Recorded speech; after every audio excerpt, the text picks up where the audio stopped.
Donc bonjour à tous, donc on se retrouve pour la deuxième séance de cette pré-rentrée. Donc on va faire encore de l'enzymologie, la deuxième partie. Et ensuite je vous laisserai du coup avec Jules pour faire tout ce qui est thermodynamique. Donc on va faire deux choses assez différentes, mais vous allez voir, c'est plutôt cool. Donc pour le début, on va reprendre en fait les notions de la dernière fois, un soir qu'on va venir compléter. Donc on reparle un peu des méthodes calculatrices parce que on s'est rendu compte la dernière fois que notre petit truc sur la méthode Casio FX92, c'était faux. Donc du coup, je vais prendre le stylet, ce sera mieux. Mince, bon tant pis. Il est là. Donc désolé, il y a du bruit, il y a des travaux à côté. Donc on l'a refaite. Il faut faire attention, c'est les nouvelles touches, etc. Et ça n'a pas changé du tout. Entraînez-vous bien avec la calculatrice parce que c'est hyper utile. Donc voilà, les petites animations en plus. La coopération allostérique. Donc ça, c'est un nouveau truc qu'on va voir. Je vais tout de suite l'afficher parce que ça a une forme assez spéciale. Donc en fait, on va avoir des cinétiques d'enzymes qui vont être multimériques ou monomériques. En fait, on va voir après ce que c'est. En gros, monomérique, il n'y a qu'une seule partie. Multimérique, il y en a plusieurs. Donc en fait, les phénomènes de coopération allostérique peuvent avoir lieu, et c'est le plus souvent avec des enzymes qui sont dites tétra ou hexamériques.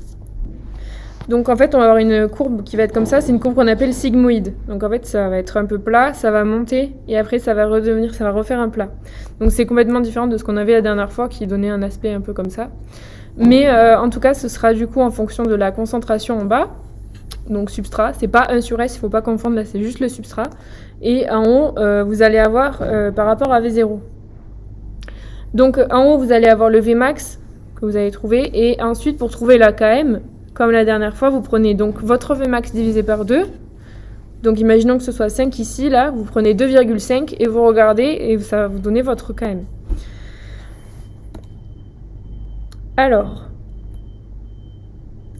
donc les enzymes qui présentent des phénomènes allostériques, ce sont des multimères qui vont être reliés entre eux par des liaisons qui sont non covalentes. Donc ça, c'est juste des petits rappels. En soi, vous pouvez avoir des questions de cours dessus, mais c'est pas en faisant des calculs que vous allez pouvoir savoir ça. Donc la théorie de la coopération allostérique va considérer que la fixation d'une première molécule, en fait, sur une unité d'enzyme, va augmenter l'affinité de la fixation du substrat. En gros, quelque chose va se fixer et ça va influencer les autres molécules. Donc ça va plus ou moins faciliter leur fixation. Donc l'inhibition et l'activation des enzymes à coopération allostérique ne se fait en général pas varier le Vmax, mais ça fait varier le Km, comme la dernière fois. Ou la Km, tu dis la Km? La Km. Ou ce que c'est la constante. La Km pour ne pas perturber Jules. Donc ça se traduit par une translation de la courbe vers la gauche ou vers la droite par rapport à la courbe initiale. En fait, vous allez avoir votre courbe initiale, donc comme on a là. Et en gros, quand vous allez calculer, vous allez refaire votre graphique avec d'autres valeurs, vous allez avoir une courbe qui va être soit de ce côté-là, donc vers la gauche, soit elle va venir comme ça, donc vers la droite. Donc vers la gauche, ce sera activateur, et vers la droite, ce sera inhibiteur, mais on va le voir juste après. Donc ça, c'est ce que je disais. En gros, donc voilà, ça va se fixer, et en fait, ça va attirer les autres. C'est un peu comme au niveau de l'hémoglobine, etc. Ça, vous le verrez sûrement. Je ne sais plus s'il utilise encore cet exemple ou pas dans son cours. Donc, du coup, voilà. Donc, pour l'exercice 4, comme c'est le live, vous pouvez mettre sur pause si vous voulez le faire. C'est à peu près 12 minutes. En tout cas, nous, on va continuer la correction. Donc, c'est pour ça que vraiment, si vous voulez le faire tranquille, mettez sur pause et après, vous relancerez, etc. Donc du coup, on va quand même corriger. Donc je vais lire un petit peu l'énoncé. Donc pour beaucoup, cette année 2020 aura été synonyme de Covid. Ils sont vraiment en train de faire un bordel pas possible à côté, je suis désolée. Mettez le son à fond, parce que voilà. Donc là, ça parle de foot. Donc on a des données, on a une enzyme seule qui va être nommée, donc le football. Vous allez avoir une molécule 1 qui va être nommée, donc TFC, et une molécule 2 qui va être Covid-19. Vous avez donc le tableau, vous avez votre 1 sur S, ici, le substrat ici. Et après, à chaque fois, bon là, vous avez V0, après vous avez 1 sur V0. Et ainsi de suite. Et en fait, il faut faire attention parce que là, on l'a pas très bien marqué, mais en gros, le 1 sur V0 qu'il y a ici, c'est par rapport à la donnée qu'il y a là, en fait. Et ainsi de suite, en gros. Donc le 0,48, c'est 1 sur 2,1, etc., etc. Donc on fait la méthode calculatrice pour savoir quelle est la cinétique ainsi que le modèle de la réaction. Donc avec la méthode de la calculatrice, on prend donc 1 sur S et 1 sur V0. Ça, il faut faire attention, il ne faut pas confondre, c'est 1 sur S et 1 sur V0, sachant que le 1 sur S, du coup, il sera en X, et votre 1 sur V0, il sera en Y, quand vous rentrez dans la calculatrice. Et du coup, on trouve un R qui est différent de 1. Donc la dernière fois, si on trouvait un R qui était égal à 1, on pouvait se servir du coup du A et du B pour calculer le Vmax et le Km. L'AKM, du coup. Et sauf que du coup, là, on avait un R différent de 1, donc on ne pouvait pas utiliser les formules qu'on avait données la dernière fois. Il faut en fait tracer. Donc on peut voir qu'il n'y a aucune relation de proportionnalité entre les différentes valeurs de 1 sur S et 1 sur V0, alors que du coup, normalement, dans une cinétique michaélienne, c'est le cas. Donc ça veut dire que ça n'en est pas une, c'est pas une cinétique michaélienne, sachant que du coup, les cinétiques michaéliennes, c'est ce qu'on avait vu la dernière fois, avec Lineweaver-Burke, etc. Donc du coup, on va dire que c'est une cinétique qui est allostérique, donc c'est ce que je vous ai montré juste avant, avec la courbe en sigmoïde. Et le modèle de la réaction, ça va être le modèle MWC. Donc on pouvait tracer.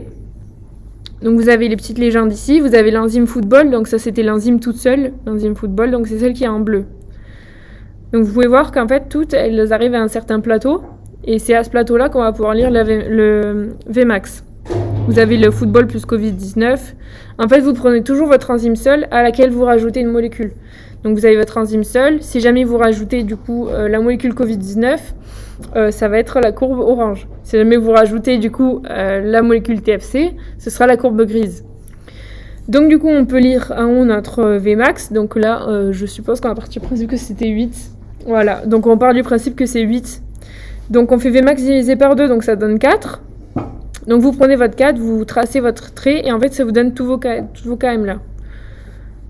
Donc on va le voir sur la diapo d'après. Donc à l'aide du tableau ainsi que graphiquement, on sait que Vmax ça va être 8 nanoCat par litre. Donc on sait que KM c'est la concentration en substrat qui donne la moitié de Vmax, et Vmax c'est l'asymptote. L'asymptote c'est donc le plateau que vous avez en haut. Donc là vous avez deux possibilités, moi je sais que je préfère graphiquement. Donc on va rapporter le Vmax divisé par 2, donc c'est ce que je disais, votre 4 sur votre courbe, et on va trouver le Km. Et donc là on trouvait Km qui est égal à 4 mmol par litre, pour l'enzyme football juste toute seule. Sans graphique du coup on sait que Vmax était 8 nanoCat par litre, donc on regarde dans le tableau Vmax divisé par 2 soit 4, et on voit que lorsque V0 est égal à 4 nanoCat par litre, alors la concentration au substrat elle est égale à 4 mmol par litre. Donc du coup, ça vous donne votre KM aussi. Et vous voyez bien que c'est les mêmes résultats. Donc il faut faire pareil maintenant pour votre enzyme du coup football plus Covid-19 et football plus TFC. Donc du coup, c'est toujours pareil. Votre Vmax, en fait, il va pas changer. Enfin, ici, on voit qu'il change pas. Donc vous prenez toujours 4. C'est pour ça qu'on a tracé un énorme trait là. Donc ça, c'était le 4 qu'on avait trouvé juste avant.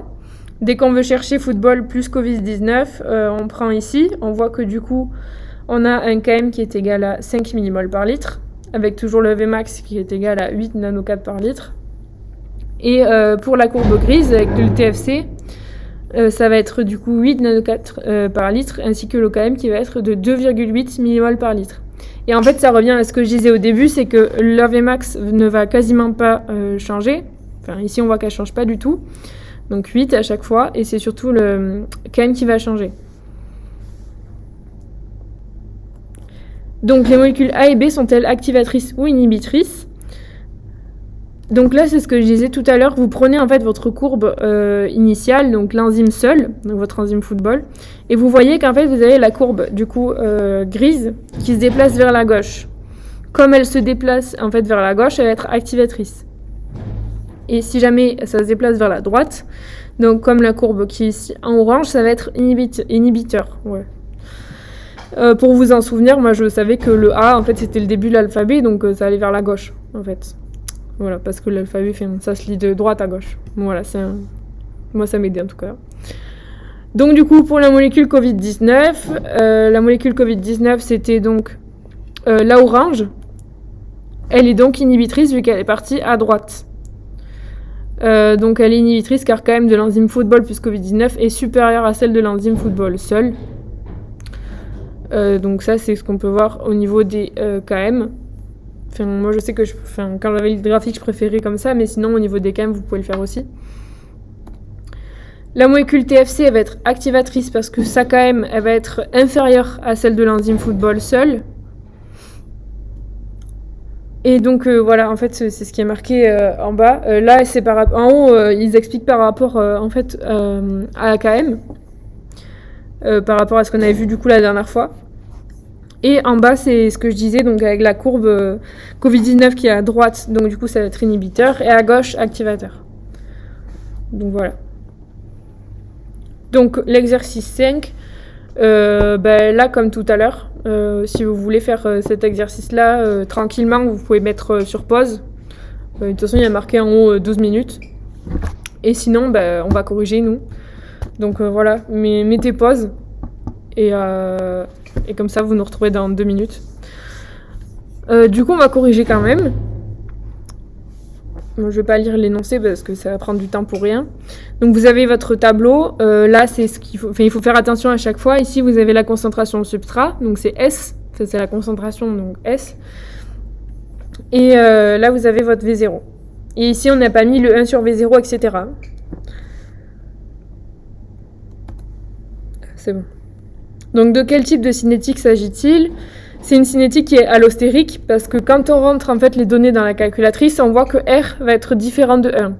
Si R était égal à 1, du coup c'était pas ça, c'était ce qu'on avait vu à la première séance.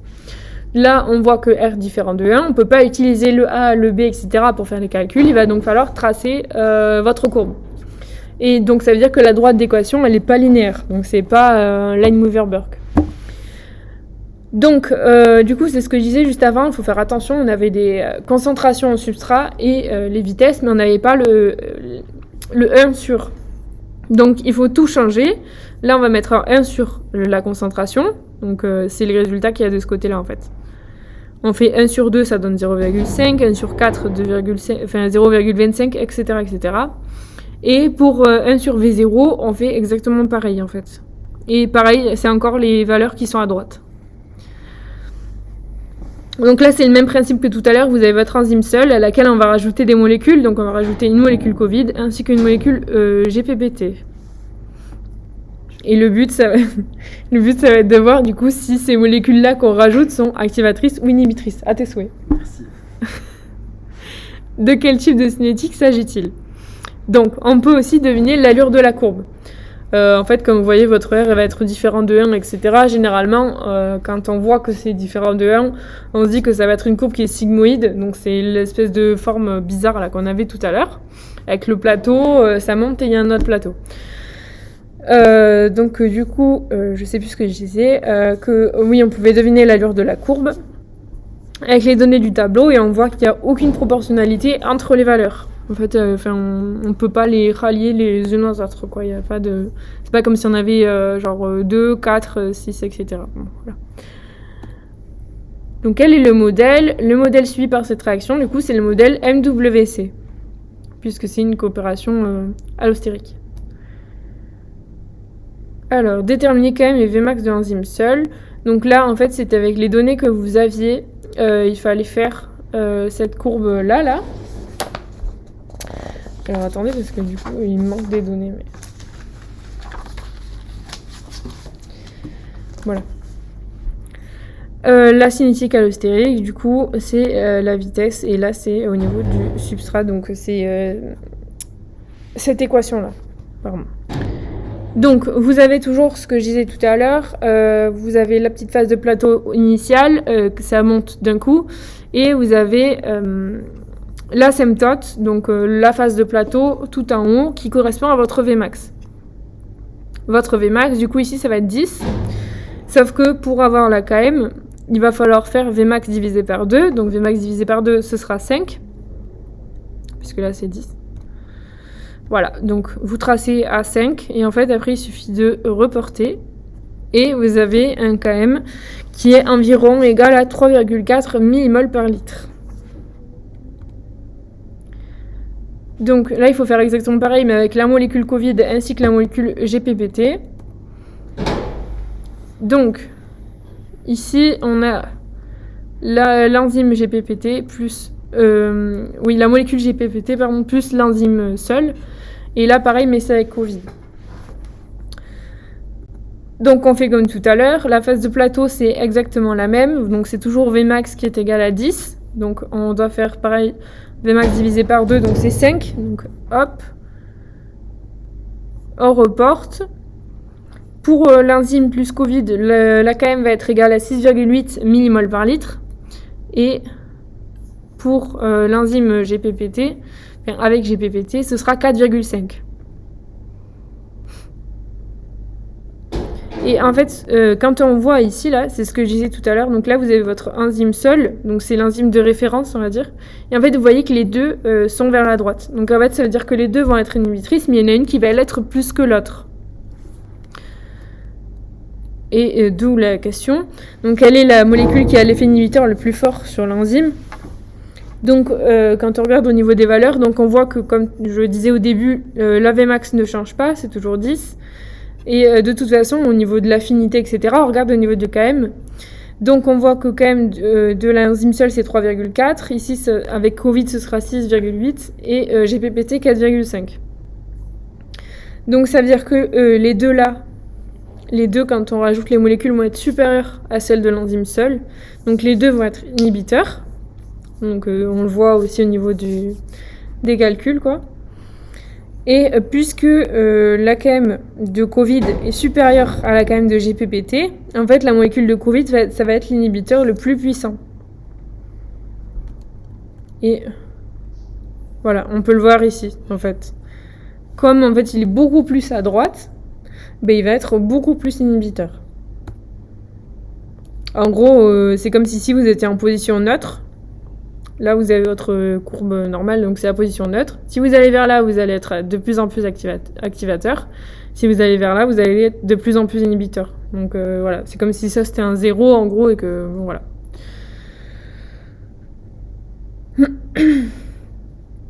Quelle est la molécule qui a l'effet inhibiteur le plus fort sur l'enzyme ? Donc ça, c'est ce que je disais à partir des courbes. Donc c'est exactement ce que je viens de dire. Donc vous avez votre truc activateur à gauche, inhibiteur à droite. Celui qui est le plus à droite, ça va être Covid, donc ça va être le plus inhibiteur. Et c'est ce qui est récapitulé ici. D'une manière générale, du coup on peut noter que, je vais tout afficher, ce sera plus simple. Si la courbe de l'enzyme plus la molécule, donc le modulateur, effectue une translation vers la gauche, ce sera un activateur. Par rapport toujours à l'enzyme seule. C'est comme si vous aviez un trait et c'est le 0 et que vous partiez en fait de chaque côté, quoi. Si c'est vers la gauche, ce sera activateur, donc de plus en plus activateur. Et si jamais ça va vers la droite, du coup, ce sera de plus en plus inhibiteur. Donc du coup, KD et mesure d'affinité. En fait, on va pouvoir mesurer la force des interactions du coup entre les ligands et les récepteurs. Pour ça, on va avoir une loi qu'on appelle la loi d'action de masse. En gros, c'est la concentration de ligands plus la concentration de récepteurs. Ça va donner la totalité des ligands-récepteurs ensemble. En fait, c'est comme si vous preniez une concentration X en ligand, que vous mettiez avec une concentration Y en récepteur, vous les mettez ensemble et ça va donner des... ils vont se coller, quoi, ils vont se mettre ensemble. Les ligands vont se coller au récepteur, donc ça va donner le total. Donc du coup, ensuite, ça peut donner ça.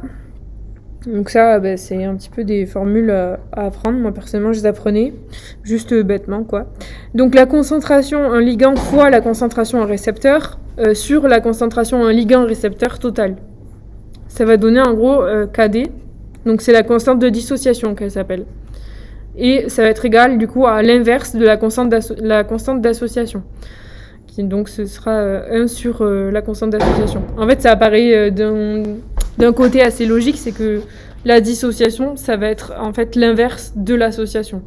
Donc la constante de la dissociation, ça va être l'inverse de la constante de l'association. Donc du coup, KD, la constante de dissociation, elle est exprimée en mol par litre. Et Ka, c'est une constante d'association. Donc KD, c'est la constante d'équilibre. En gros, c'est la constante pour laquelle vous avez donc votre ligand récepteur qui sont eux liés, qui va donner les ligands plus les récepteurs. Donc KD, ce sera égal au récepteur, enfin la concentration au récepteur fois la concentration en ligand sur la concentration en ligand récepteur totaux. Donc on peut avoir une remarque, si jamais la concentration au récepteur va être égale à la concentration en ligand récepteur lié, c'est-à-dire du coup si la saturation des récepteurs par le ligand est de 50%, donc la moitié, alors le rapport sera égal à 1. En gros, donc vous avez votre KD, il y a une concentration particulière à laquelle une concentration particulière de ligand à laquelle la moitié des récepteurs est saturée. En fait, c'est quand KD va être égal à la concentration en ligand 50. En gros, c'est comme si vous aviez ligand 50%, donc la moitié en fait des ligands. Et c'est pour ça que c'est la concentration à laquelle la moitié des récepteurs est saturée, parce que 50 c'est 50% en fait. Donc vous allez avoir une représentation, encore une, donc la représentation de Scatchard. Ça va être au niveau, donc là en bas vous allez avoir vos ligands récepteurs. Et ici vous avez votre concentration en ligands récepteurs qui sont liés, divisé du coup par la concentration en ligand. Et donc vous allez obtenir des courbes comme ça.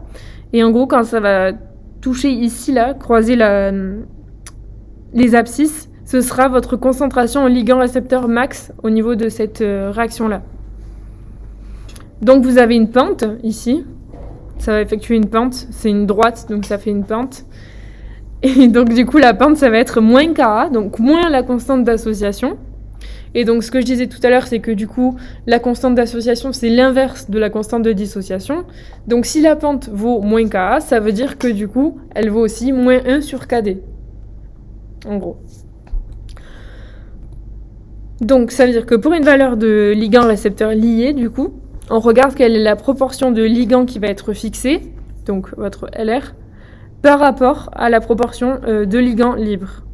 Plus le rapport est grand, en fait, plus l'interaction entre ligand et récepteur va être forte. En gros, ça veut dire que plus vous avez de ligands récepteurs liés par rapport aux ligands qui sont tout seuls, ça veut dire qu'il y aura beaucoup plus qui sont liés, l'affinité sera plus forte.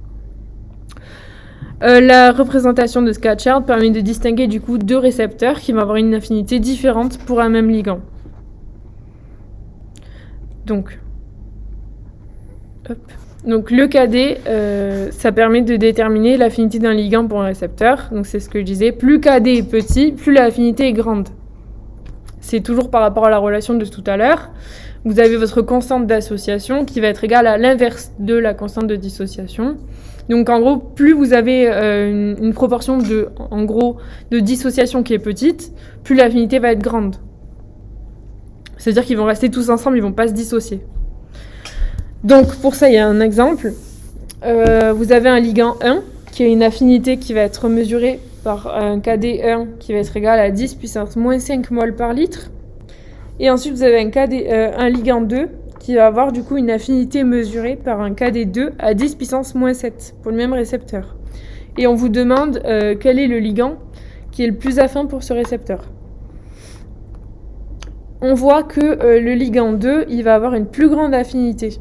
En fait, là, il faut faire attention, c'est des moins, sauf que c'est des 10 puissance moins 7. Donc en fait, ça veut dire que vous avez votre 10 puissance moins 7 qui va être plus grand que votre 10 puissance moins 5. Donc le ligand 2 a une affinité qui est plus grande, parce que son KD2 il est 10 fois plus faible que votre KD1. C'est juste que c'est l'inverse, en fait, plus le KD est petit, plus l'affinité est grande. Donc plus, vu que le 10 puissance moins 7, ça va être, j'ai pas de stylo, mais il va être inférieur. Attendez, je vais essayer de faire un truc stylé. Couleur du stylo. Donc vous avez votre 10 moins 7, qui va être inférieur à votre 10-5. Voilà. Je reprends mon pointeur laser. Donc, puisque celui-là, il est 10 fois plus faible, en fait, c'est 10 parce que là, vous avez -7, là, vous avez -5. Ça veut dire qu'il va avoir une affinité plus grande. En fait, voilà, c'est tout. Donc, le ligand 2, il va être plus fixé et donc plus affin pour le récepteur. Et donc là, c'est l'exercice 6. Donc, comme d'hab, vous pouvez mettre sur pause et reprendre après. Et je passe la main à Jules pour vous faire la correction et la suite. Donc voilà, bon courage et il y a de la thermodynamique derrière. Parce qu'il n'y en avait pas assez au premier semestre. Jamais assez de thermo. J'enlève mon masque parce que je suis pas prêt. C'est laissant. Bon, du coup, comme Juliette vous a dit, vous pouvez mettre sur pause et sinon on va directement faire la correction. Donc là, ce sont quelques QCM. On va commencer avec le QCM 1.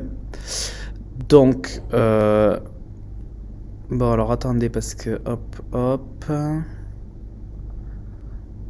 Je vais vous passer les sujets.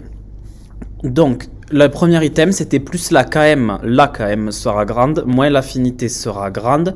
C'est vrai, puisque comme on a dit déjà à la dernière séance et aujourd'hui, l'AKM, elle varie de façon inversement proportionnelle à l'affinité. Donc, plus l'AKM est petite, plus l'AKM est petite, plus l'affinité est grande. À l'inverse, plus l'AKM est grande, moins l'affinité est grande. Alors, la théorie de la coopération allostérique, donc attendez parce que du coup j'ai plus les items sous les yeux, elle n'agit pas sur l'affinité, c'est totalement faux. La théorie de la coopération allostérique, elle agit sur l'affinité, mais par contre elle ne modifie pas la Vmax. Donc elle modifie la KM mais pas la Vmax. Les interactions ligand-récepteur obéissent à la loi d'action de masse, ça c'est vrai, c'est une phrase texto du cours qui tombe assez régulièrement, donc c'est bien de la retenir. D'ailleurs, c'est écrit, j'ai prédit le truc. Puisque donc la concentration en ligand plus la concentration en récepteur, ça donne la concentration en ligand-récepteur. Ils sont tous interconnectés, ce qui paraît logique. L'AKA et l'AKD, là il y a une petite erreur, c'est pas le parce que ce sont des constantes, donc là, l'AKA et l'AKD varient en fonction inverse. C'est vrai, et oui, je suis chiant. KD égale à la concentration en ligand à 50%, oui, c'est la concentration particulière de ligand à laquelle la moitié des récepteurs est insaturée, c'est vrai, mais c'est aussi la concentration particulière à laquelle la moitié des ligands sont saturés, puisque si la moitié sont insaturés, ben, l'autre moitié est saturée, voilà, donc vice versa, donc c'était vrai. Donc les réponses étaient ACDE. QCM2, concernant la représentation de Scatchard. A, faux. L'image ci-dessous, c'est une représentation de Lineweaver-Burke et pas de Scatchard, je crois qu'il y avait écrit dans l'énoncé. L'image ci-dessous est une représentation de Scatchard. Oui, ça c'est vrai. Scatchard, donc c'est cette représentation-là, avec une pente qui est égale à -1 sur KD. Alors que, et donc en abscisse, on a ceux qui sont liés et libre en ordonnée, alors que la représentation de Lineweaver-Burke, c'est en abscisse 1 sur la concentration en substrat et en ordonnée 1 sur la concentration sur la vitesse, qui permettent d'obtenir et la Vmax et la Km grâce à des inverses, etc. Donc pour rappel, -1 sur KD est égal à -Ka. Donc quand on a vu tout à l'heure qu'elles évoluaient de façon inverse, c'est vrai, puisque donc en fait la KD c'est l'inverse de c'est moins l'inverse de la K. Item C, la représentation de Scatchard permet de distinguer deux récepteurs et à une affinité différente pour le même ligand, c'est sa définition et c'est ce pourquoi on l'utilise principalement. D, elle était vraie aussi, si le ligand 1 a une affinité de KD1 égale à 5 fois 10-7 mol par litre et le ligand 2 une affinité de KD2 5-10-9, alors le ligand 2 est plus affin que le ligand 1 pour le même récepteur. Oui, on a dit que la KD, elle était inversement proportionnelle à l'affinité, donc KD2 est plus petite que KD1, donc ça veut dire que l'affinité du ligand 2 est supérieure à celle du ligand 1. Donc là, je pense qu'il y avait écrit le ligand 1 est 100 fois plus affin pour le récepteur que le ligand 2, c'est faux, c'est l'inverse, c'est le ligand 2 qui est 100 fois plus affin pour le récepteur que le ligand 1. Si vous regardez, on a un rapport 10-7 ici, 10-9 là, donc C'est à 100 de différence. Si on fait le rapport entre les deux, on va trouver 100. Allez, donc les réponses juste, excusez-moi, c'était B, C, D. Exercice 7, affinité plus plus. Donc pour ça, on vous laisse 10 minutes, toujours pareil, vous mettez sur pause et quand vous avez fini l'exercice, eh ben, c'est parti pour la correction. Donc vous avez lu l'énoncé du coup et on va attaquer la correction. Ça veut bien changer de diapositive. Donc sur quoi nous renseigne l'AKD? Rappelez également son unité. Donc l'AKD, comme on l'a dit depuis tout à l'heure, elle nous renseigne sur l'affinité d'un ligand pour son récepteur, et plus celle-ci est faible, plus l'affinité est forte. J'espère que vous l'avez retenu parce qu'on fait que vous le répéter, on vous le répétera tout le semestre. Donc on dit que l'affinité et l'AKD sont inversement proportionnelles. L'unité de l'AKD, c'est le mol par litre. Quel ligand est le plus affin pour le récepteur 1? Donc on regarde ligne récepteur 1 et on cherche donc la valeur la plus faible. Tout simplement. Donc ça tombe bien, c'est classé dans le bon ordre. Donc on a 10-1 qui est plus grand que 10-7 qui est plus grand que 10-12. Donc la plus petite c'est 10-12 qui est donc la valeur pour le ligand 3. Donc on peut en déduire que le ligand 3 c'est le ligand le plus affin pour le récepteur 1. On fait la même chose pour le récepteur 2. Cette fois-ci, on voit que pour le ligand 3, on a 10-2. C'est plus grand que 10-5 pour le ligand 1, qui est lui-même plus grand que 10-9 pour le ligand 2. Donc, la valeur pour le ligand 2, c'est la plus faible. Donc, c'est le ligand 2 qui est le plus affin pour le récepteur 2. Maintenant, il nous faut comparer l'affinité de chaque ligand pour chaque récepteur. Donc, on va commencer. C'est parti. Donc, on regarde, on va faire le rapport de la valeur de KD la plus grande sur la valeur de KD la plus petite. D'accord? Puisqu'on nous demande de comparer l'affinité de chaque ligand pour chaque récepteur. Donc, on va commencer par faire le rapport de la KD du ligand 1 pour le récepteur 2 sur la KD du ligand 1 pour le récepteur 2. Donc, ici, ça nous fait 10-1 sur 10-5, ça fait 10 puissance 4. Ça veut donc dire que le ligand 1, il est 10 puissance 4 fois plus affin pour le récepteur 2 que pour le récepteur 1, parce que la KD la plus petite, elle est pour le récepteur 2. Ok? Donc 10 puissance 4, ça fait 10 000. Ensuite, on fait la même chose, mais pour le ligand 2, donc récepteur 1 sur récepteur 2, enfin KD du récepteur 1 pour le ligand 2, et sur le récepteur 2, ça fait 10-7 sur 10-9, ça fait 10 puissance 2. 10 puissance 2, ça fait 100, donc le ligand 2 est 100 fois ou 10 puissance 2 fois plus affin pour R2 que pour R1. Là, on regarde pour le ligand 3. On voit que la plus petite valeur comparée aux deux autres précédents, c'est pour le récepteur 2. Donc on met le récepteur 2 en haut de notre fraction. Donc on met l'AKD du ligand 3 pour le récepteur 2 sur l'AKD du ligand 3 pour le récepteur 1. 10-2 sur 10-12, ça fait 10 puissance 10. Et ça veut donc dire que le ligand 3, il est 10 puissance 10 fois plus affin pour le récepteur 1 que pour le récepteur 2, puisque le récepteur 1 a la plus petite valeur de KD. Question 5, on n'a jamais à cette question. Si on met le ligand 2 en présence du récepteur 1 et du récepteur 2, quel complexe se forme le plus? Pour répondre à cette question, on nous demande de comparer les KD du ligand 2 pour chaque récepteur. Donc pour le récepteur 1, on a une KD avec le ligand 2 qui est à 10-7, et pour le récepteur 2, elle est à 10-9. On voit donc que la KD du ligand 2 pour le récepteur 1, 10-7, elle est supérieure à celle pour le récepteur 2, 10-9. Ça veut dire que le ligand 2, il est plus affin pour le récepteur 2. C'est ce qu'on a déjà dit tout à l'heure. Donc, il va plus se fixer sur le récepteur 2 que sur le récepteur 1. Et donc, on aura plus de complexe ligand 2, récepteur 2. Alors, on passe à la meilleure partie, la thermodynamique. Dynamique comme le live. Quelques petits rappels. Donc une réaction chimique, on la définit comme A plus B qui donne C plus D. Ici, donc, nous avons les réactifs, ici les produits, et on peut agrémenter cela avec des coefficients stoichiométriques.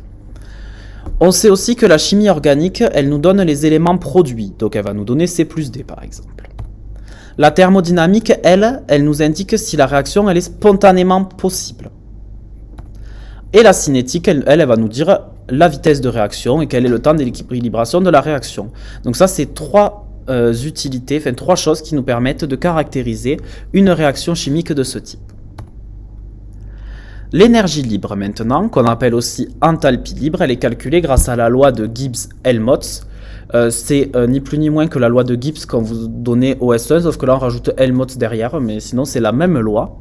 C'est donc delta G qui est égal à delta H moins T delta S.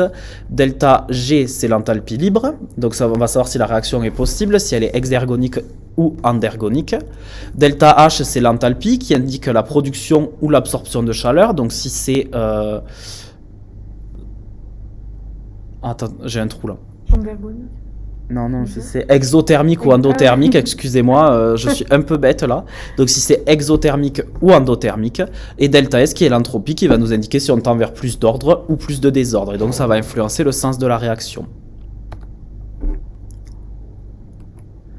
Les conditions standards, ça vous l'avez vu aussi au premier semestre, on définit les conditions standards comme une température du milieu à 25 degrés, soit on se rappelle la conversion avec les Kelvin, 25 plus 273, puisque 273 Kelvin c'est 0 degrés Celsius, donc 25 degrés, 298 Kelvin. Et avec une pression à 1 atm. Donc ça, ce sont les conditions standards. On vous rajoute une deuxième chose, c'est ce qu'on va appeler l'état biochimique standard qui lui est défini par d'autres caractéristiques. Une concentration en ion H+, à 10 puissance moins 7 mol par litre, donc ça nous fait un pH qui est égal à 7. Et une concentration en H2O qui est à 55,5 mol par litre. Il faut bien dissocier les conditions standards de l'état standard biochimique ou état biochimique standard, c'est la même chose. Mais du coup, comment est-ce qu'on les différencie quand on fait les calculs? Et bien pour ça, on va utiliser des notations différentes.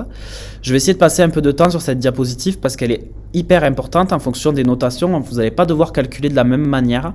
Donc il faut vraiment faire hyper attention. Donc, rappel, les conditions standards, on a dit que c'était 298 Kelvin, soit 25 degrés Celsius, et 1 atm. Lorsqu'on est dans les conditions standards, on va utiliser un 0 placé en indice. Ok. L'état biochimique standard, c'est une concentration en H+, à 10-7 mol par litre, donc pH égale 7, et une concentration en molécules d'H2O à 55,5 mol par litre. Et quand on est dans l'état standard biochimique, on utilise un prime.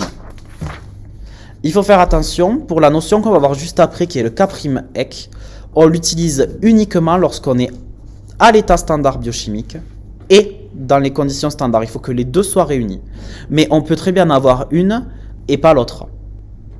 Vous voyez ce que je veux dire? On peut être à 25 degrés en ATM, mais avoir une concentration beaucoup plus importante en ion H+, et un pH totalement différent, comme on peut avoir l'état standard biochimique, mais être à 35 degrés.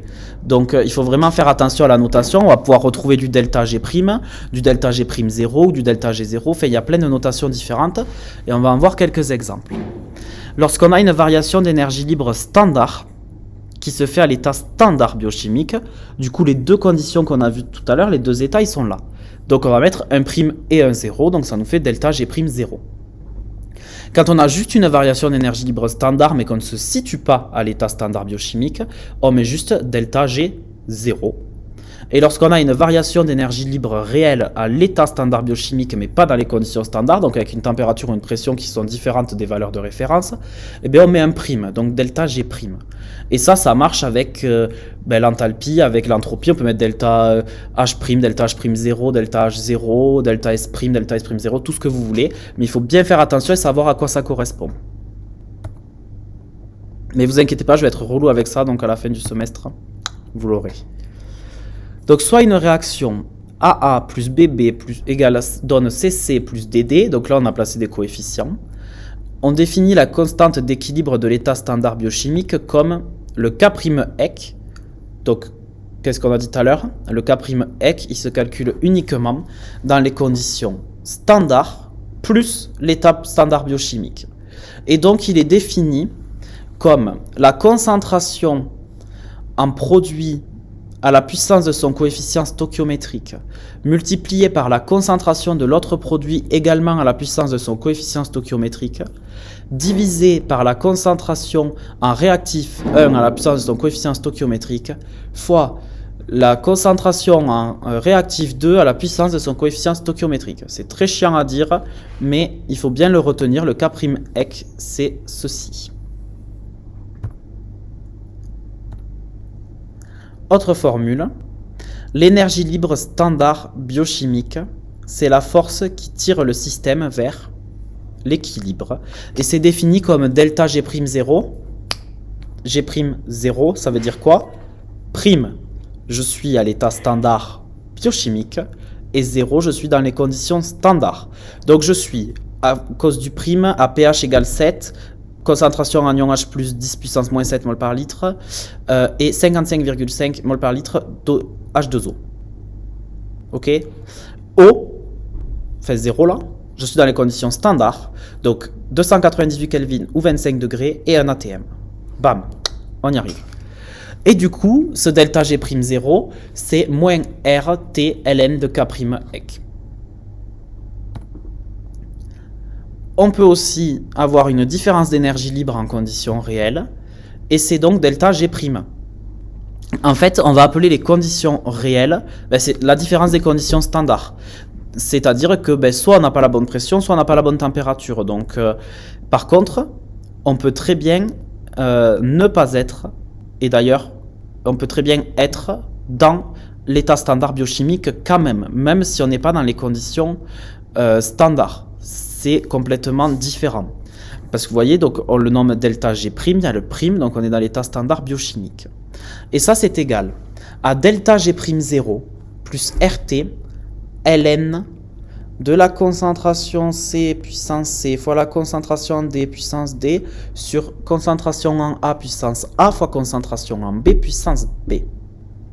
Donc ça, si vous regardez, ça ressemble quand même un petit peu à la formule de notre K'(ec) que l'on a vu précédemment, sauf que comme on n'est pas dans les conditions standards, on n'a pas le droit de l'appeler K'(ec).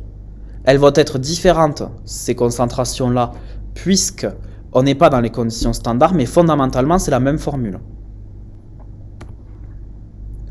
Maintenant, on va chercher à définir si une réaction elle est possible ou non. On sait que delta G, c'est l'énergie potentielle de la réaction. Et cette réaction, elle se produit uniquement si delta G est négatif. Autrement dit, si la réaction, elle est exergonique. Ça, on l'a vu au premier semestre pour ceux qui ont fait la PASS ou PASSES. Et au contraire, cette réaction elle ne sera pas possible si le delta G il est positif ou endergonique. On définit aussi delta G comme la différence entre G2 et G1. Le delta signifie une variation. Donc notre delta G, c'est G2 moins G1. Si delta G est positif, je crois qu'il y a une animation, vous voyez, si delta G est positif, ça veut dire que G2 il est supérieur à G1. Et s'il est supérieur, c'est pas possible que cela se produise, parce que ça veut dire qu'on a besoin de plus d'énergie en 2, mais la réaction 1, elle libère pas cette énergie dont on a besoin pour que la 2 se produise, donc c'est pas possible. Ça marche pas. Les calculs sont pas bons, Kevin. Du coup, si delta G est positif, c'est pas possible. Au contraire, si delta G est négatif, ça veut dire que mon G2, si c'est négatif, ça veut dire que G2... Attendez, il manque des valeurs là.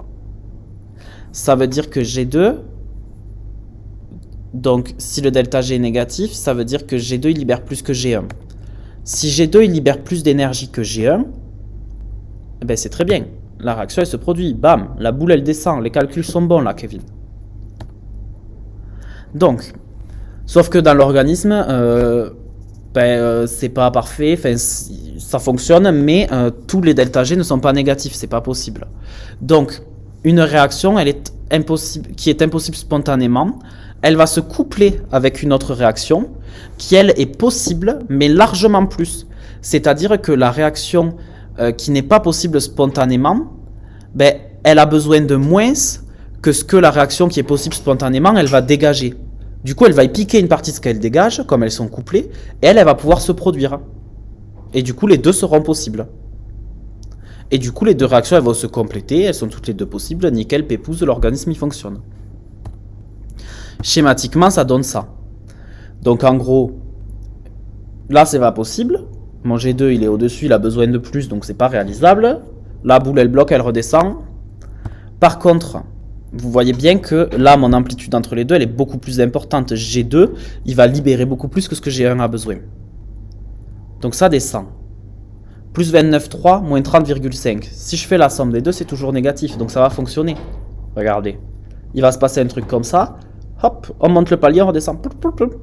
Parce qu'en fait, on va trouver un delta G01 plus un delta G02 qui est inférieur à 0, moins 1,2. Donc la somme de ces deux réactions, elle reste négative. Donc les deux réactions couplées, elles sont exergoniques.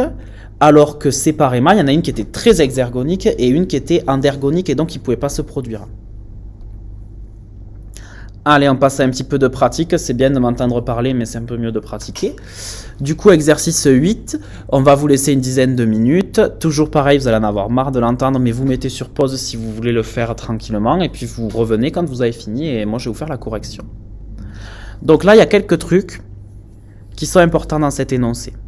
La réaction elle se produit à 17 degrés Celsius. Et là, ça doit faire tilt, tilt, tilt. Pas conditions standard. 17 degrés Celsius, c'est pas les 25 degrés des conditions standards. Donc, deux réactifs donnent un produit. Donc, on va avoir quelque chose de la forme A plus B qui donne C. Et on nous dit en plus qu'il n'y a pas de coefficient stoichiométrique. Donc, c'est juste A plus B qui donne C. On a les différentes concentrations. On fait bien attention. On remarque que là, c'est pas dans les unités internationales, c'est en millimol par litre, et là en micromol par litre, donc ça veut dire qu'on aura des conversions à faire. Et on nous dit que dans les conditions standards et à l'état standard biochimique, cette réaction elle a un K'(EC), et à l'état standard biochimique, oui, elle a un K'(EC) à 1,49. Donc là, ça veut dire que lorsqu'on fait la même réaction, mais dans des conditions différentes, eh bien, on trouve ça. Les conditions différentes, c'est typiquement les conditions standards à état standard biochimique qu'on a défini précédemment, et je ne vais pas vous embêter à tout vous répéter. Et on nous donne aussi R qui est égal à 8,31 joules par mol par Kelvin. On nous demande de définir les conditions standards usuelles. Donc je ne vous l'ai pas redit tout à l'heure, mais c'est parce que c'était là. Les conditions standards usuelles, ce sont donc une température à 298 Kelvin, soit 25 degrés Celsius, et une pression à 1 atm. On nous demande ensuite de déterminer delta G'0. Donc comment est-ce qu'on interprète cela? On nous demande delta G'0. Il y a le prime, donc on a l'état standard biochimique. Il y a le 0, donc on est dans les conditions standards. Donc on va pouvoir utiliser le K'(EC) qu'on nous a donné dans l'énoncé, puisqu'il a été trouvé quand ces deux conditions étaient remplies. Et hors magie, on a une formule dans le cours qui nous dit que delta G'0, c'est moins RT ln de K'(EC). Très bien, on a K'(EC). On va appliquer notre formule. On nous donne le R, moins 8,31. On nous dit qu'on est dans les conditions standards. On ne nous dit pas directement que la température est à 25 degrés, mais comme on nous dit qu'on est dans les conditions standards, on le déduit. Donc on a une température à 298 Kelvin, fois ln de 1,49. Et ça donne moins 987,52 joules par mol. On fait bien attention d'homogénéiser les unités, donc la température on la met en Kelvin. À partir des résultats trouvés précédemment, déterminer si la réaction est exergonique ou endergonique, et si elle est spontanée ou non. On voit qu'on a trouvé un delta G'0 qui est négatif. S'il est négatif, ça veut dire que dans les conditions standards et à l'état biochimique standard, la réaction elle est exergonique. Et ça veut dire quoi si elle est exergonique? C'est qu'elle est spontanée. Donc la réaction, elle est spontanée dans les conditions standards.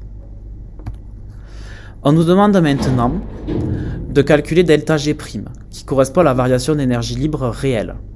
Ce qui veut dire, on n'a plus le 0 là, donc nous ne sommes plus dans les conditions standards.